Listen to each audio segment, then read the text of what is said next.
नमस्कार दोस्तों, अंगिरा ज्योतिष पीठ के चैनल में आप सभी का एक बार फिर स्वागत है।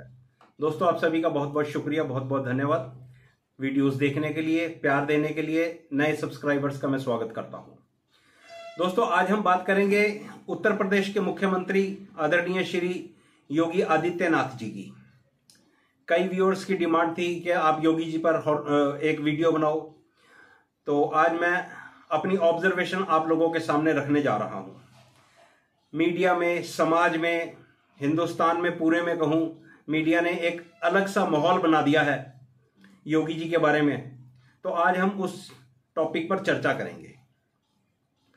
और मैंने अपना थंबनेल आप लोगों ने देख लिया होगा, योगी आदित्यनाथ जी देश की धरोहर पंगा ना लें। बहुत बहुत इंपॉर्टेंट फैक्टर है उनकी जन्मपत्री के अंदर। मैं उसके ऊपर आप लोगों से बात करूंगा।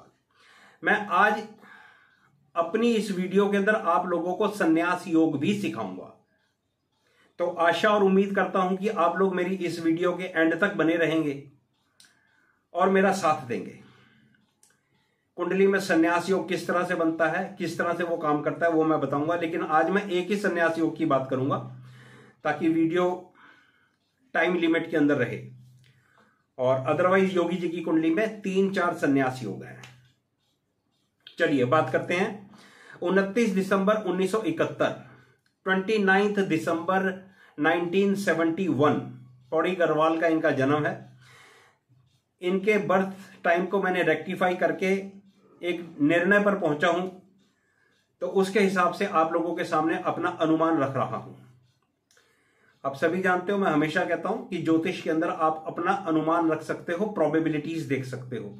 कोई भी व्यक्ति संपूर्ण नहीं है सिवाय परमात्मा के, सिवाय ब्रह्मा विष्णु महेश के। इनकी कुंडली करक लगन की बनती है और भाई दोस्तों, इनका वृषभ इनकी राशि है। ये कुंडली आप लोगों के सामने स्क्रीन पर आ गई है। तो सबसे पहले लगन से देखते हैं। मैं आपको हमेशा कहता हूं कि कुंडली में सबसे पहले लगन को देखो, लग्नेश को देखो, उसके बाद चंद्रमा को देखो। चंद्रमा जिस राशि में बैठा है उस राशि के स्वामी को देखो। ये बड़े प्राइम फैक्टर है जन्मपत्री को देखने के। मैं आप लोगों के सामने सबसे पहले जो बात बताने जा रहा हूं वो बात यह है मेरे दोस्तों कि इस कुंडली के अंदर संन्यास योग मैंने आप लोगों को सबसे पहले बताना है। तो इस कुंडली के अंदर आप देखो, लगन का स्वामी चंद्रमा जो 11th हाउस में है। इससे पहले आप एक बात को समझो कि कुंडली में 4 तरह के त्रिकोण होते हैं। 1, 5, 9 यानी कि मेष राशि, सिंह राशि और धनु राशि, यह धर्म त्रिकोण है। उसके बाद अर्थ त्रिकोण आता है 2, 6, 10 यानी कि वृषभ राशि, कन्या राशि और मकर राशि। उसके बाद काम त्रिकोण आता है, इसको इच्छा त्रिकोण भी कहते हैं। मिथुन राशि, तुला राशि और कुंभ राशि। इसके बाद फिर मोक्ष त्रिकोण आता है, करक राशि, वृश्चिक राशि और मीन राशि। तो जब भी आपको किसी सन्यासी या किसी धर्म के बारे में आपको बात करनी है तो आपको कुंडली में सबसे पहले इस 2 त्रिकोण पर ज्यादा ध्यान देना है। पहला, आपको धर्म त्रिकोण देखना है, 1, 5, 9 आपकी जन्मपत्री के क्या कहते हैं। दूसरा, आपको मोक्ष त्रिकोण देखना है, 4, 8 और 12। यह आपको जन्मपत्री का भी देखना है और यह आपको काल पुरुष की कुंडली का भी देखना है। तो अब आप जरा यहां पर देखो, इस कुंडली के अंदर लगन का स्वामी, अब हम धर्म त्रिकोण की बात कर रहे हैं। लगन का स्वामी चंद्रमा वो 11th हाउस में चला गया है, उच्च राशि का, रोहिणी नक्षत्र में। एक बहुत ही शानदार स्थिति है। इस चंद्रमा को 9th हाउस का लॉर्ड बृहस्पति देख रहा है, जो 9th हाउस लॉर्ड होके 5th हाउस में चला गया है और 5th house Lord 9th house में आ गया है। तो लगन का स्वामी, 5वें घर का स्वामी और 9वें घर का स्वामी आपस में बहुत अच्छे संबंध बनाए हुए हैं। मुझे आशा और उम्मीद है आप लोग समझ रहे हो मैं जो बताना चाह रहा हूं आप लोगों को। उसके बाद आप देखो, जो अगली बात मैं आप लोगों को बता रहा हूं, अब ये 4, 8, 12 का जो त्रिकोण है, ये इस जन्म पत्री के लिए धर्म त्रिकोण है। लेकिन अगर आप इस कुंडली के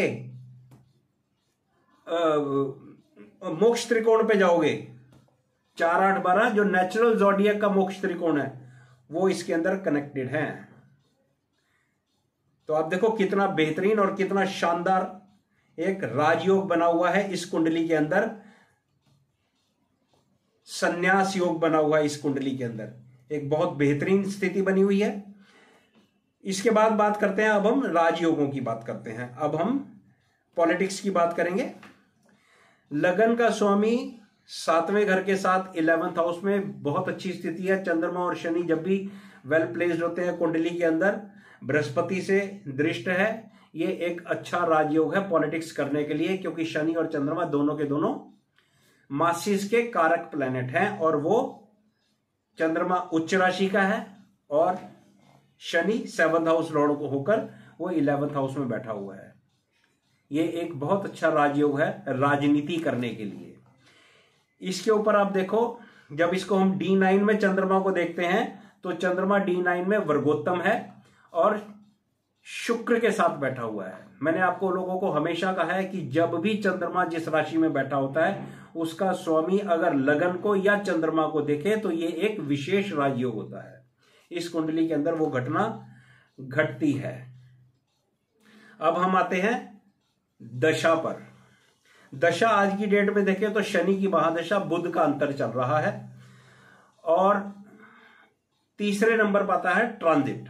ट्रांजिट देखें तो मासिस का कारक प्लेनेट होता है शनि, जो आजकल 8वें घर में ट्रांजिट कर रहा है, वहां से बैठकर ये 10वें घर को देखता है। तो एक बिल्कुल सीधा सीधा इनकी कुंडली में दिखता है कि इनको अपने प्रोफेशन से संबंधित कुछ समस्या होने वाली है। तो आपने देख लिया उत्तर प्रदेश के अंदर भारतीय जनता पार्टी का प्रदर्शन अच्छा नहीं रहा। आजकल भी कुछ नेता इनके विरोध में बोल रहे हैं, ऐसा मीडिया दिखा रहा है। इनको, इन सभी नेताओं को या किसी भी व्यक्ति को योगी जी के अगेंस्ट बात करने की कोई जरूरत नहीं है। क्यों नहीं जरूरत? इसलिए जरूरत नहीं है क्योंकि ये व्यक्ति मंगल प्रधान है। अब आप जरा ध्यान से देखो, इस कुंडली का 10th हाउस लॉर्ड मंगल है। मंगल भाई साहब एक अग्रेसिव प्लेनेट है और वो बहुत अच्छी स्थिति के अंदर बैठा हुआ है। 10th house Lord 9th house में आ गया है। ये कर्म धर्माधिपति योग है और 9th house Lord 10th house को देख रहा है। आप देखो कितना बेहतरीन राजयोग बना हुआ है मंगल के साथ। तो ये व्यक्ति देश की धरोहर है। ये आगे आने वाले समय में, थोड़ा समय रुक जाओ, मैं वक्त से पहले वीडियो डाल दूंगा, आप थोड़ा रुक जाओ। ये व्यक्ति देश को समर्पित है, ये व्यक्ति एक धर्म को समर्पित है। आप जानते हो हिंदू धर्म से संबंधित रखते हैं, और ये आदमी आने वाले सालों में, थोड़े वक्त के बाद, ये व्यक्ति जैसे इसकी दशाएं बदलेंगी, ये आदमी देश की सेवा करने वाला है। और मैं आपको एक बात बता देना चाहता हूं यहां पर, मैं इस कुंडली को अगर नरेंद्र मोदी साहब की कुंडली से कंपेयर करूं तो आप लोगों को जरा ध्यान दे रहा हूं, जो लोग ज्योतिष सीखते हैं वो लोग ध्यान से सुन लें। नरेंद्र मोदी साहब का लगन वाटर साइन का है, यहां भी लगन वाटर साइन का है। नरेंद्र मोदी साहब की कुंडली में लगन में मंगल बैठा हुआ है, यहां पर मंगल 10th हाउस लॉर्ड है। फर्क होता है दोनों चीजों में। वहां पर मंगल लग्नेश है और योगी जी की कुंडली में मंगल 10th हाउस लॉर्ड है। आप देख रहे हो बुलडोजर, पूरे हिंदुस्तान के अंदर बुलडोजर का जो प्रोग्राम है ना, वो पॉपुलर है। हर व्यक्ति चाहता है कि हमारे राज्य में भी ऐसा हो। ये मतलब है 10वें घर का स्वामी मंगल होने का। एक और विशेष राजयोग है इसके अंदर। आप देखो कि इनके लगन का और 7th हाउस का लॉर्ड वेल प्लेस्ड है, मतलब एक राजयोग में। ऐसा अच्छा कॉम्बिनेशन मोदी साहब की कुंडली में लैक करता है, लेकिन वहां पर दूसरे बड़े अच्छे योग हैं, तो वो इन चीजों से ऊपर उठकर सामने आए। सिर्फ मंगल के ऊपर मैंने आपको बात करी है, बहुत सारे टॉपिक है। योगी जी की कुंडली और मोदी जी की कुंडली को अगर कंपैरिजन करके आप लोगों के सामने रखूं तो कम से कम 20-25 मिनट का वीडियो बन जाएगा। ये भी एक अच्छा, बैठे बैठे आप लोगों के सामने बात करते करते मेरे को एक अच्छा टॉपिक मिल गया। हो सकता है कि मैं इसके ऊपर भी वीडियो आप लोगों के सामने रख दूं। चलो बात करते हैं। इस टाइम इनको शनि की महादशा में बुध का अंतर चल रहा है। 2025 में शनि की महादशा में केतु आ जाएगा। केतु इनके लगन में है और लगन का स्वामी उच्च राशि का है, एक बेहतरीन राजयोग में इन्वॉल्व है। 11th हाउस में इच्छा पूर्ति का घर है, लाभ का स्थान है, रिकॉग्निशन का स्थान है, पदोन्नति का स्थान है। तो भाई थोड़ा इंतजार करो, ये व्यक्ति हाई चेयर पर आने वाला है। चाहे ये सेंट्रल गवर्नमेंट में पहले इसको मिनिस्टर बना के इस भाई को ऊंचा पद दिया जाए, या जैसे भी भारतीय जनता पार्टी की हाई कमांड सोचेगी उस हिसाब से इस व्यक्ति को हाई चेयर मिलने वाली है आने वाले समय में। और उसके बाद शनि की महादशा के बाद शुक्र की अंतरदशा बल्ले बल्ले होने वाली है इस आदमी की। तो इस आदमी को काम करने दो, योगी साहब को तंग करने की जरूरत नहीं है। जो भी कोई उनके साथ काम करने वाला नेता मेरी बात सुन रहा है, इस आदमी को तंग मत करो, क्योंकि ये आदमी नहीं सुनने वाला।